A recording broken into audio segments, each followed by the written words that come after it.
My name is Priya, and I was 34 years old when my mother-in-law looked me in the eye at her own kitchen table and told me I wasn't family enough to ask questions about money I had been contributing for 7 years.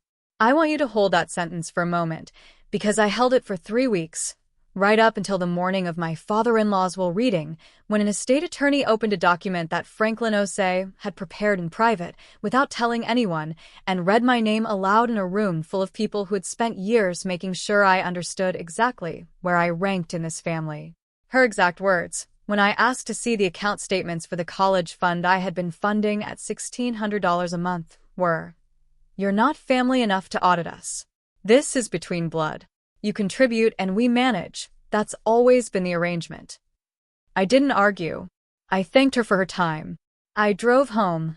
I made dinner, I put my daughter to bed, and I sat at my kitchen table for a long time thinking about the fact that Franklin, quiet, methodical Franklin, who had been watching his family for 80 years with the particular attention of a man who kept records of everything, had called me 3 months earlier and asked if I could come see him alone. I didn't know yet what he'd put in writing, but something in the quality of that phone call told me it was going to matter. I married into a family that had its own weather system, which is the most accurate way I know to describe it. Every family has a climate, the prevailing emotional conditions that shaped everyone who grew up inside them, the patterns that repeat so reliably that the people inside them stop noticing the patterns and simply experience them as the way things are. My own family of origin had a climate of directness bordering on bluntness, of clear expectations and clear accountability, of the kind of love that expresses itself through practical action rather than sentiment. I was the daughter of 2 engineers, raised in a household where problems were named and then solved, where asking questions was considered not just acceptable but obligatory, where the phrase "let me see the documentation" was a form of respect rather than a challenge. The Osei family's climate was different.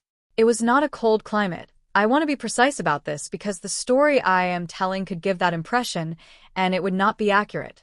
The Osei family was warm, in the specific way of a family that has built its identity around the idea of warmth, around generosity and closeness, and the language of togetherness. Gatherings were frequent and loud and full of food.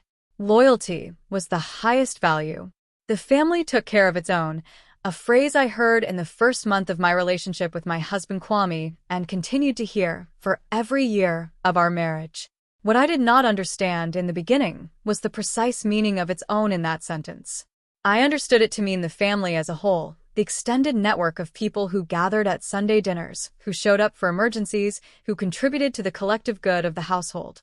What I would come to understand, over years of careful observation, was that the phrase had a narrower application than I had assumed. Its own meant blood. And I, despite 7 years of marriage to Kwame, despite the daughter we were raising together, despite the $1,600 that left my account every single month, I was not blood. I am a pediatric occupational therapist. I have been doing this work for 11 years, and it is work that requires, above everything else, the ability to observe accurately and act on what you observe rather than on what you wish were true. You cannot help a child develop the skills they need if you are managing your own discomfort with their limitations instead of seeing the limitations clearly. You learn to look without flinching. You learn to document what you see with precision. You learn that the gap between what a family believes about their child and what is actually happening is often the most important thing in the room, and that your job is to close that gap gently but completely. I brought these professional habits home, which is both the reason I eventually found out what was happening and the reason it took me longer than it should have to see it clearly. I am trained to assume good faith until the evidence makes another interpretation unavoidable. I gave the Osei family, and specifically my mother-in-law Constance, the same generous starting assumption I give the families of my patients. I am no longer certain that was the right call, but I understand why I made it. Let me tell you about my husband first, because this story involves him, and he deserves to be described accurately. Kwame Osei is a good man. I want to say that plainly before I say anything else about the context in which the story took place, because a story about a difficult family can sometimes read as a story about a difficult marriage, and that is not what this is. Kwame is attentive. He is funny in the specific way of someone who finds genuinely dark things genuinely absurd. He is an excellent father to our daughter Adiz, and he is This is the part that is both true and complicated, the son of Constance and Franklin Osei, which means he grew up inside that weather system and cannot always see it for what it is. He is working on that. I want to be fair.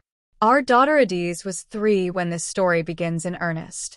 She was born 2 years into our marriage, which meant that when the custodial fund arrangement was proposed, she was a toddler and I was a mother who understood, viscerally and practically, why saving for a child's education was important. The proposal was framed in those terms, in the language of futures and investment and the family's commitment to the next generation, and I received it in those terms because that was the language I also believed in. The nieces, Kwame's brother Kofi's daughters, Abina and Mansa, were 6 and 8 when the fund was established. They were bright, lively girls who adored Adiz and who I liked enormously as people regardless of any of the family dynamics that surrounded them. This is important to say because the story of what happened to the money that was supposed to go to them is not a story I tell with any satisfaction. It is a story I tell because it happened and because the girls deserved better. And because what Franklin Osei did in private to make sure the truth was documented is one of the most quietly consequential acts of fairness I have ever witnessed. Franklin Osei was 80 years old when the story begins, and he was the kind of man who had spent 8 decades becoming quieter while becoming more precise.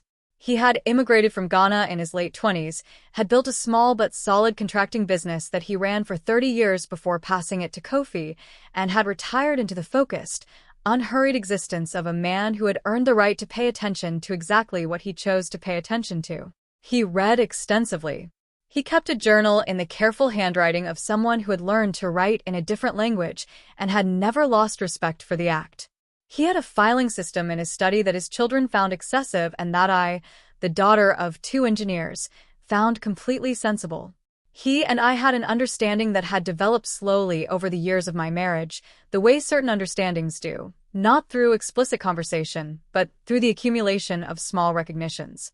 He saw how I paid attention. I saw how he paid attention.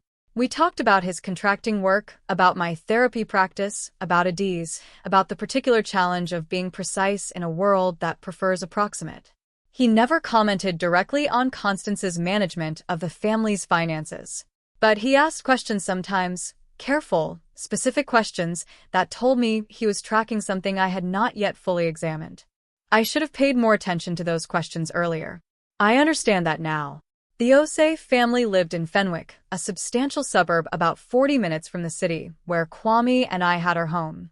Kofi and his wife Josephine and the girls lived in the same suburb, about 10 minutes from Franklin and Constance.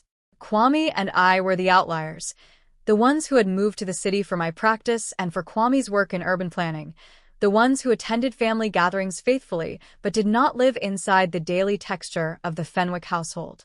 This geographic distance, which seemed unremarkable at the time, turned out to matter in ways I would only understand later. The custodial fund proposal came from Constance on a Sunday afternoon in early spring, at the kind of family dinner that the Oseis organized with the frequency and seriousness of a standing obligation. Constance was presenting it as something she and Franklin had discussed together, which I would later understand was not fully accurate, but which I accepted at the time because Constance presented most things as joint decisions. She said that with Abina and Mansa getting older, it was time to be serious about college savings. She said the family believed in education. This was true, completely and without qualification, and that she had researched the options and believed the most practical approach was a family-managed fund that everyone with means contributed to monthly, held in a custodial account she would administer. The number she proposed for Kwame and me was $1,600 a month. She framed it relative to our household income, which she knew because Kwame, who managed our joint finances, shared information with his mother in ways I had not fully mapped at that point in our marriage. 1,600 was, she said, proportional to our capacity and meaningful to the girls' futures. I did not object. I asked 2 questions: what the account structure would be, and whether we would receive regular statements. Constance said the account was a standard custodial savings vehicle she was managing, and that she would keep the family updated on its growth. Her tone when she said this was warm and efficient, the tone of a woman who is accustomed to managing things and does not require her management to be examined. I said that sounded fine. Kwame agreed. The transfer was set up. That was in the spring of the year Adiz turned 3. For the first 2 years, I asked twice about statements and received twice the same answer.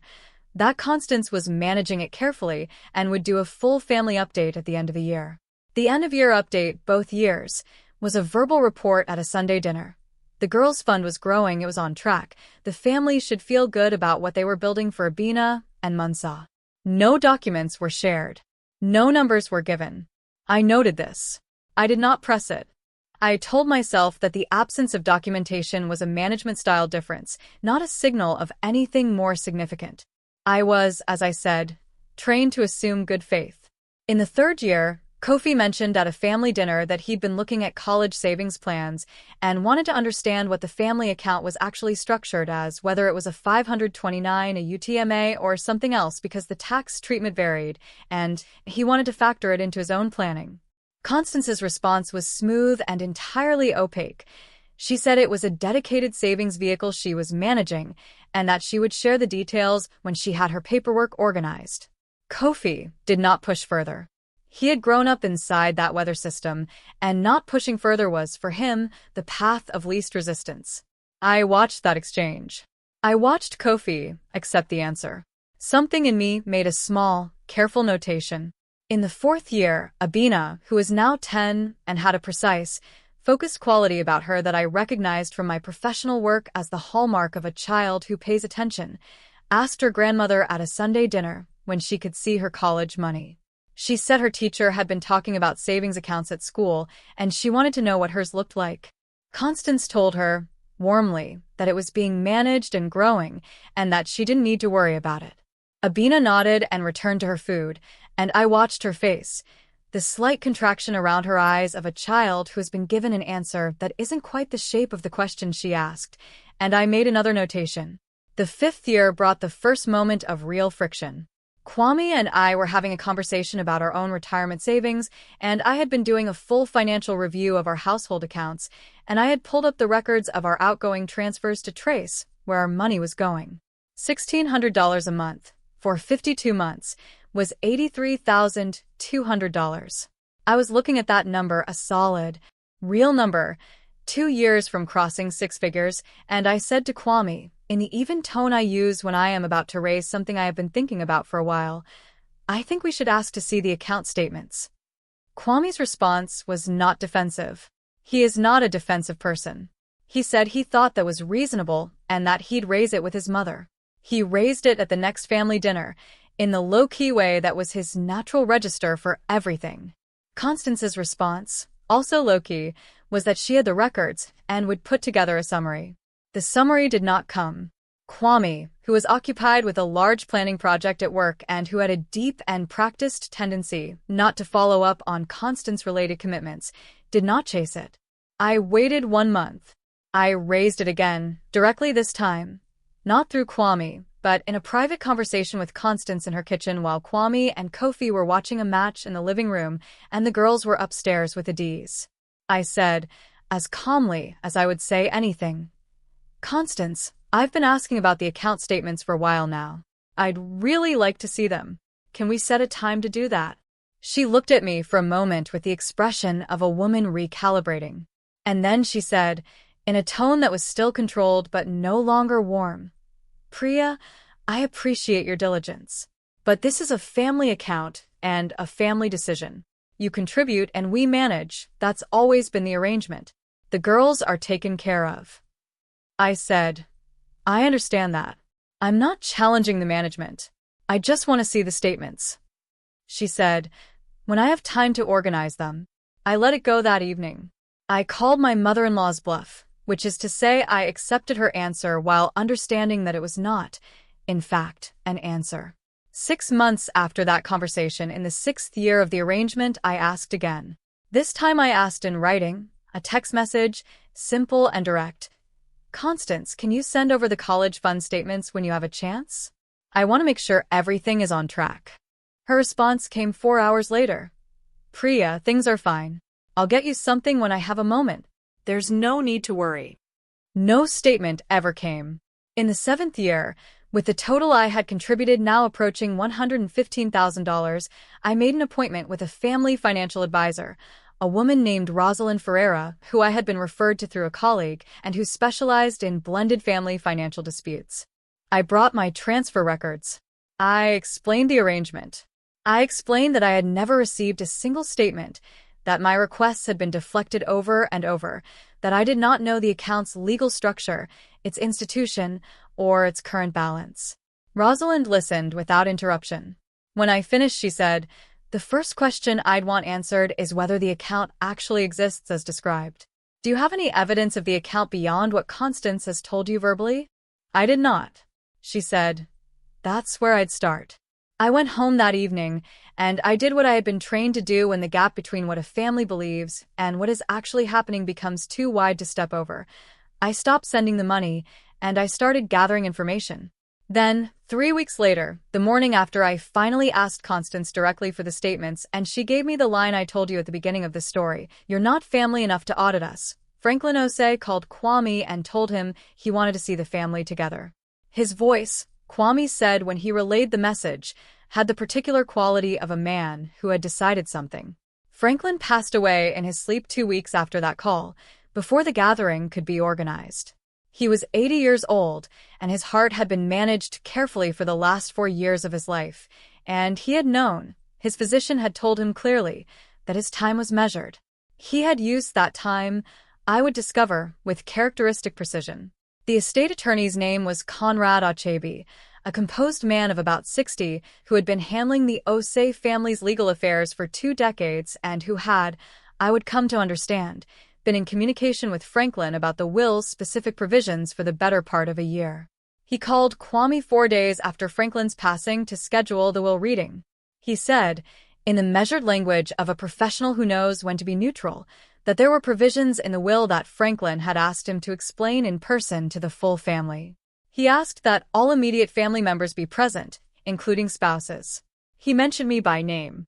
Kwame told me this that evening. He said Conrad had specifically asked that Priya be there. He said it without fully understanding what it meant, which was consistent with where Kwame was at that point. He was grieving his father, and grief is not an environment in which implications register clearly. I received the information and I held it carefully, the way you hold something fragile that you are not yet sure the shape of. I did not tell Kwame what I suspected, partly because I was not certain. Partly because the certainty I was beginning to feel was built on an inference about his father's actions that I would not know how to explain without also explaining everything I had been withholding about the money situation, the full extent of my suspicions, the conversation with Rosalind, the fact that I had stopped the transfers 3 weeks earlier without telling anyone. I went back to Rosalind 2 days before the reading. I told her what I knew, that Franklin had asked Conrad specifically to have me present, that Franklin had been deteriorating for a year and would have had time to make specific provisions, that the will was described as having provisions Conrad wanted to explain in person. I asked her what this might mean. She said, "If your father-in-law had concerns about the fund and wanted to address them in the estate documents, the will is one of the places he could do that. He could have named you executor, in which case you'd have legal authority to examine all the family's financial records. He could have made provision for the girls directly, which would require an accounting of existing custodial funds. Or both." I sat with that for a moment. She said, "Did he have access to the account records?" I said I didn't know. But I said that Franklin had a filing system in his study that Constance managed. No. That Constance had always referred to as her domain. But that Franklin had his own study, his own files, and that he had spent a career building things and documenting what he built. She said, "People who keep their own records usually find a way to keep the ones that matter." I drove home, and I thought about the last time I had seen Franklin, 6 weeks before he died. We had been at the family home for Sunday dinner. After dinner, as the others were watching television in the living room, Franklin had asked me to come to his study to look at something. What he showed me was a book, a hardcover volume on architectural history that he thought I might find interesting, given that my patients' home environments were part of my clinical work. We talked about it for 20 minutes. He asked about Adiz. He asked at the end of the conversation, and with a specificity that I had not understood at the time, whether I had a good relationship with my own attorney. I said I had a general attorney I used for household matters. He said, "Keep that relationship current. Documents need someone to read them." I had not fully understood what he meant. Standing in my own kitchen 2 days before the will reading, I understood it completely. The morning of the will reading, I dressed carefully, not formally, but deliberately. I drove to the attorney's office with Kwame, who was quiet in the way of a man who is still primarily inside his grief and has not yet arrived at the other things waiting for him on the other side of it. I held his hand in the car. I did not tell him what I thought we were going to hear. The office conference room held 7 people, Conrad at the head of the table, Kwame and me on one side, Kofi and Josephine on the other, and Constance at the foot of the table with the composed, controlled stillness of a woman who was confident she knew the content of a document that was about to be read aloud. She did not know. That was something Franklin had understood about his wife, that she would not look for what she did not suspect was there. I want to describe that conference room the way I actually experienced it, because the physical details of it are still very clear to me. It was a room designed for the delivery of information. Not warm, not cold, functional. A long oak table, 7 chairs, a window that looked out on a parking structure, a pitcher of water and 7 glasses arranged in the center. Conrad's copy of the will in a manila folder at his right hand. Boxes of tissues at each end of the table, placed there by someone who understood that these rooms often required them. Kwame was to my left. His knee was pressing against mine under the table, not deliberately, just the physical proximity of 2 people sitting close in a small space, but I was aware of it. His hands were folded on the table, and his jaw had the tight, set quality of a man maintaining composure. Constance was dressed in black, as you would expect, and she had the bearing of a woman who has been the center of her family's operational life for 50 years and understands that today, even in grief, she remains that center. She had acknowledged me when we arrived with the warmth she always produced in public, the practiced warmth that landed correctly on every register except the one just below the surface. I had received it the way I always received it, with my own surface warmth and the quiet internal notation that told me exactly what it was. Kofi was red-eyed. He and Franklin had worked together for 15 years, and whatever the complications of the family were, Kofi's grief was unambiguous and real. Josephine had her hand on his arm and was watching the room with the steady attention of a woman who has learned to read the spaces between what people say. Conrad opened without preamble. He said that Franklin Osei had been very specific in his instructions for this reading, and that he had asked Conrad to read the document in full and without interruption, after which he would take questions. He said this was unusual in his experience, but entirely within Franklin's rights as testator, and that he intended to honor the request. He said, "Franklin also asked me to note, for the record, that the provisions of this will were prepared and signed 14 months ago, during a period when he was of entirely sound mind, and that he reviewed them twice in the intervening year, most recently 6 weeks before his death." 6 weeks before his death. The evening of the architectural history book. The question about my attorney. Something moved through me that had no name, a physical sensation in my sternum, a kind of pressure that was not pain, the feeling of a long-held breath beginning to release without permission. Conrad began reading. The early provisions were what you would expect. The family home to Constance, with stipulations for its maintenance and management. Personal items distributed with the specificity of a man who had thought about each one. A gift to his church. A small sum to a former employee of the contracting business who had been with him for 20 years. And then Conrad turned to the next page and said, "I hereby appoint my daughter-in-law, Priya Osei, as executor of my estate." Constance's hand, which had been resting flat on the table, contracted. I saw it from across the table. The fingers drawing slightly inward, the controlled, not quite flinch of a person who has been surprised and is managing the surprise before it reaches her face. Kwame went very still beside me. Conrad continued reading. The executor clause, the rationale Franklin had written in his own words, and here Conrad's voice shifted slightly, taking on the quality of someone reading from a personal document rather than a legal one. I name Priya because she is precise, because she keeps records, and because she has been contributing to this family for 7 years in ways that the family has not fully acknowledged.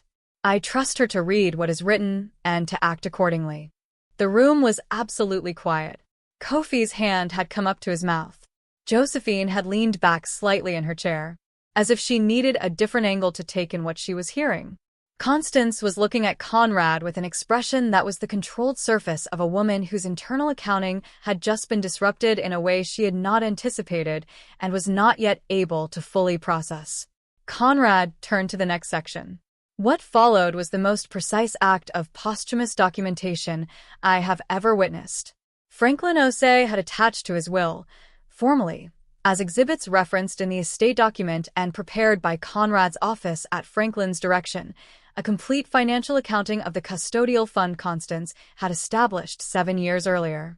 He had obtained this accounting through the simple mechanism of being the joint account holder. Franklin's name was on the account. He had opened it with Constance at her request, understanding that a custodial account required a responsible party, and he had never been removed from it. And he had, in the last 18 months of his life, used his account access to obtain and preserve the complete transaction history. Conrad read the exhibit summary. The account had been opened with an initial deposit of $4,000. For the first 3 months, the incoming transfers from Kwame and me and smaller contributions from Kofi and Josephine had been deposited and had remained in the account. The balance had grown to approximately $12,000. And then, beginning in month 4, withdrawals had commenced. They were not large withdrawals. That was the first thing I noticed, with the part of my mind that was still processing information with professional detachment. They were sized so as not to alarm. $400 here, $600 there, occasionally $1,000. Monthly, sometimes twice monthly. Over 7 years, they totaled $134,400. Every withdrawal had been made by Constance as co-account holder. Every withdrawal had been transferred to an account in Constance's name alone.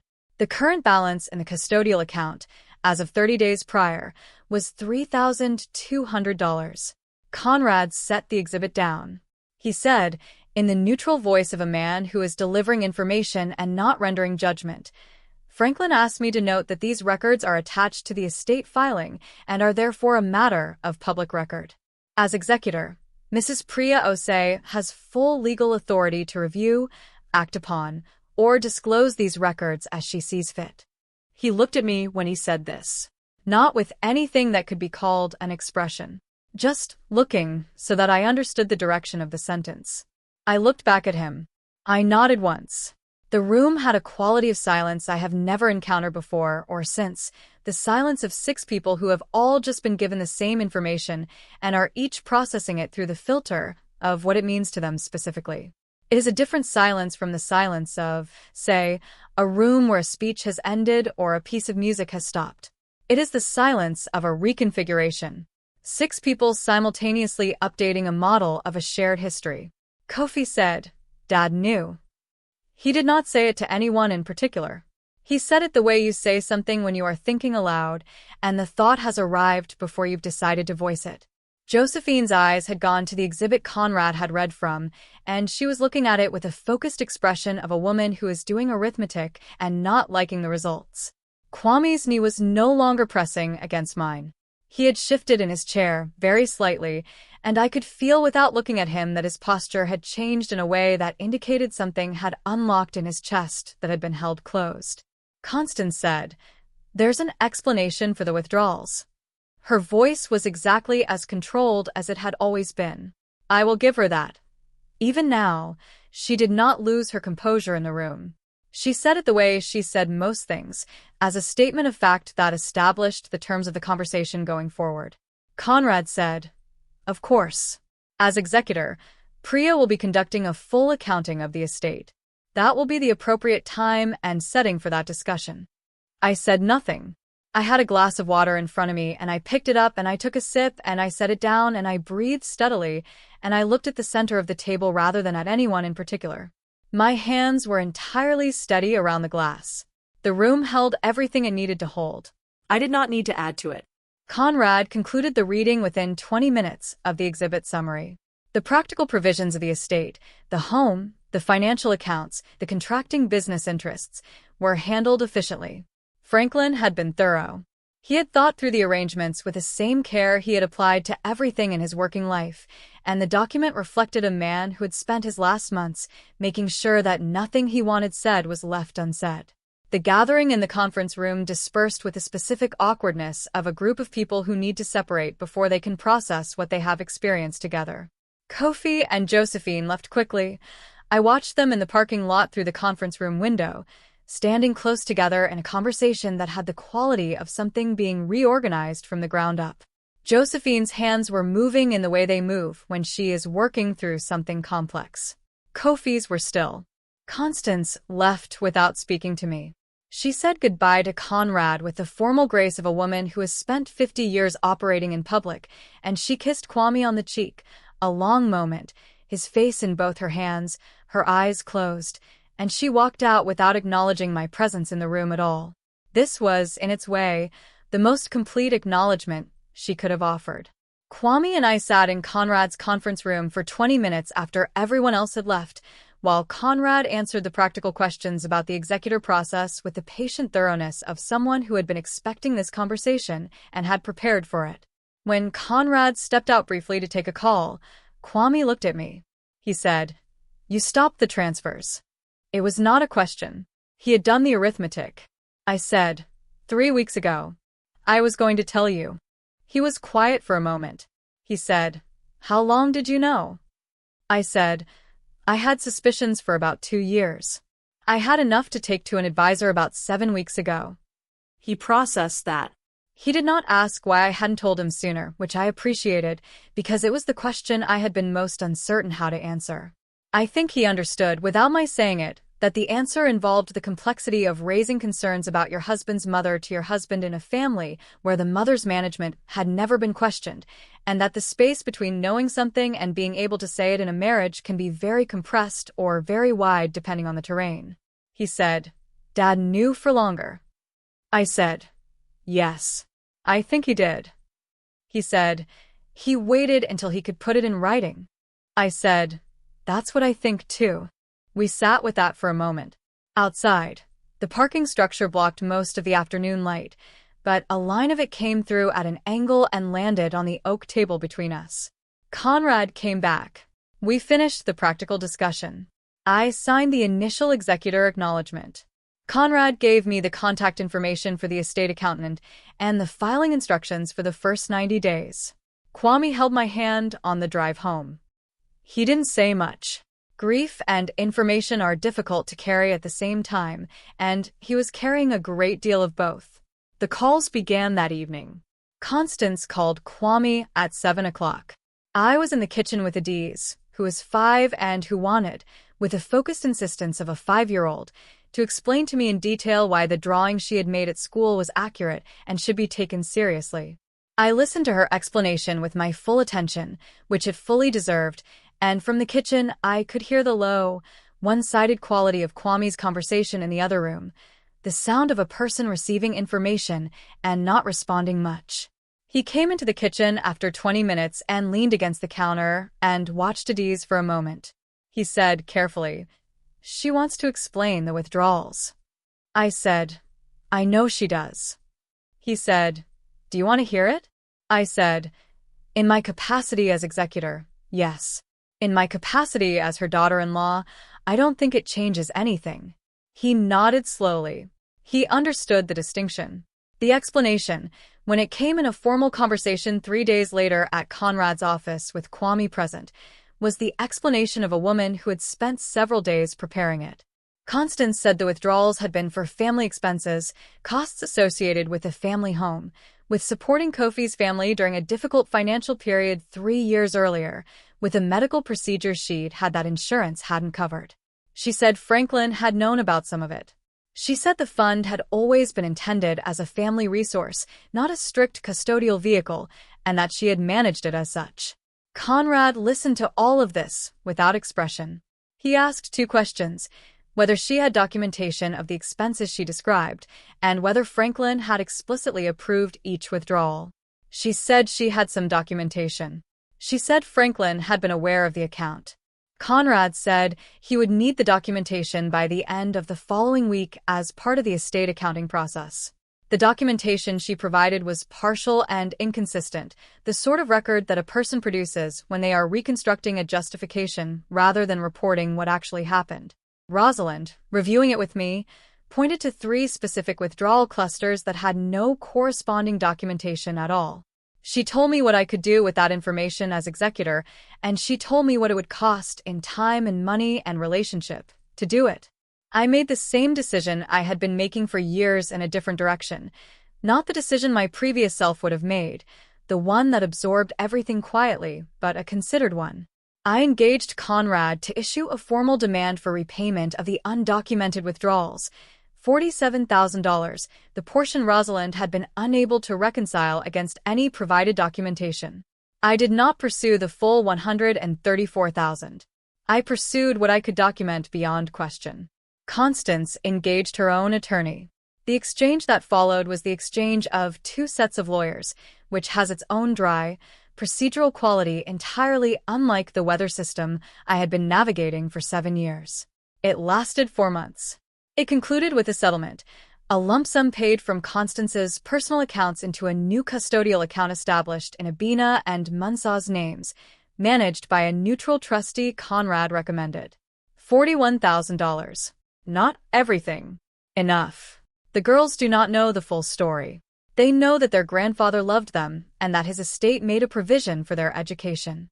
Abina is 13 now and Munsaw is 11, and they are still bright, precise, attentive people, and I believe they will eventually have the capacity to understand the rest when the time is right. That is a conversation for a future I cannot fully see from here. My relationship with Constance is not what it was. It is the relationship of 2 people who understand each other completely and have decided, independently and for their own reasons, to continue to occupy the same family gatherings with surface civility and no further pretense of warmth.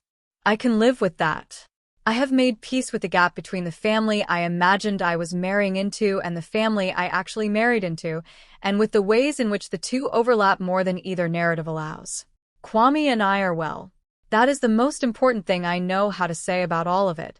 He had a period of several months that were genuinely difficult, the grief, the reconfiguration, the process of updating what he had believed about his mother, and I was present for all of it in the way that I try to be present for the things that matter.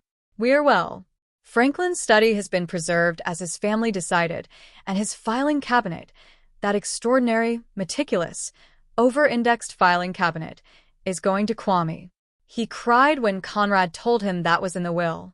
I stood next to him and held his arm and did not say anything, because some things are not improved by being spoken. Here is what I have come to understand, doing the work I do. The children who struggle most are not always the ones whose needs are the greatest. Sometimes they are the ones whose needs were managed rather than met, handled efficiently by someone who understood the system better than they understood the child. The management can look like care from the outside. From the inside, over time, you start to feel the difference. I spent 7 years contributing to a fund I was told was being managed carefully. What I was not told, what Constance understood implicitly, was that management is not the same as stewardship. Management keeps things running. Stewardship keeps faith with the person the thing belongs to. You can manage brilliantly while failing completely as a steward, and the gap between those 2 things is exactly where $134,400 can disappear without anyone in the family raising their voice once. Franklin Osei understood this. He spent 80 years watching. He kept records. He waited until he had the right instrument and the right moment, and he put it in writing, and he made sure the right person was in the room to read it. I think about him often. I think about the architectural history book and the question about my attorney and the particular quality of his attention when he was paying it to you specifically. He was a man who believed that the truth had to be documented before it could survive the weight of family consensus. He was right. I am working every day on becoming the kind of person who says things sooner, who names the gap between what a family believes and what is actually happening before the document has to say it for me. It is harder than it sounds. But I am a professional observer of the distance between what people are and what they are capable of becoming. I believe in that distance. I work in it every day. That's my story. A filing cabinet that an 80-year-old man kept with extraordinary care, a will that took 14 months to prepare and about 40 minutes to read, and a glass of water I picked up with completely steady hands while a room full of people heard the same number I had been carrying alone for 2 years. Here's what I want to ask you, and I am asking it sincerely. Have you ever contributed to a family arrangement, money, time, labor, presence that was managed by someone else, and trusted that management completely, and then found out that what you thought you were building and what was actually being built were two entirely different things? Not a dramatic betrayal, just the slow discovery that the record didn't match the story. Drop your answer in the comments, because I think a lot of people are sitting with some version of this, and very few people are talking about it. Drop a comment, hit subscribe, and I'll see you in the next one.